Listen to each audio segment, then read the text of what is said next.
আগামী ডিসেম্বরে ত্রয়োদশ জাতীয় সংসদ নির্বাচন ধরে সব ধরনের প্রস্তুতি নিচ্ছে নির্বাচন কমিশন। মঙ্গলবার সকালে রাজধানী আগারগাঁও নির্বাচন কমিশন ভবনে ইউএনডিপি সহ উন্নয়ন সহযোগী 18টি দেশের রাষ্ট্রদূত ও প্রতিনিধির সঙ্গে বৈঠক শেষে সাংবাদিকদের কথা জানান নির্বাচন কমিশনার আবুল ফজল মোহাম্মদ সানাউল্লাহ। কমিশনার বলেন, স্বল্প সময়ের মধ্যে স্থানীয় সরকার ও জাতীয় নির্বাচন একসঙ্গে করা সম্ভব না। তবে সরকার চাইলে জাতীয় নির্বাচনের আগে স্থানীয় সরকার নির্বাচন আয়োজন করবে কমিশন।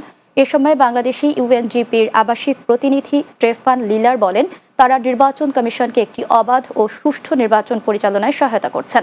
এটি বাংলাদেশের ইতিহাসে সেরা নির্বাচন হবে বলেও আশা প্রকাশ করেন।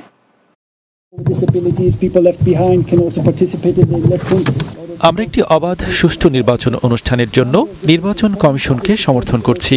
আশা করি বাংলাদেশের ইতিহাসে সেরা নির্বাচন হবে এবং সেটি আমাদের আকাঙ্ক্ষা। আর্লিয়েস্ট ডেটটা ধরে নিয়েই প্রস্তুতি নিতে হচ্ছে। আমাদের অবস্থান এখনো অপরিবর্তিত। আমরা ডিসেম্বরকে ধরে নিয়েই আমাদের প্রস্তুতি গ্রহণ করছি। যে স্থানীয় সরকার কতটুক হবে, কোন কোন ইনস্টিটিউশনের হবে, এটা তো সিদ্ধান্ত নেবে সরকার। তখন বলতে পারবো যে এটা জাতীয় নির্বাচনকে প্রভাবিত করবে না করবে না।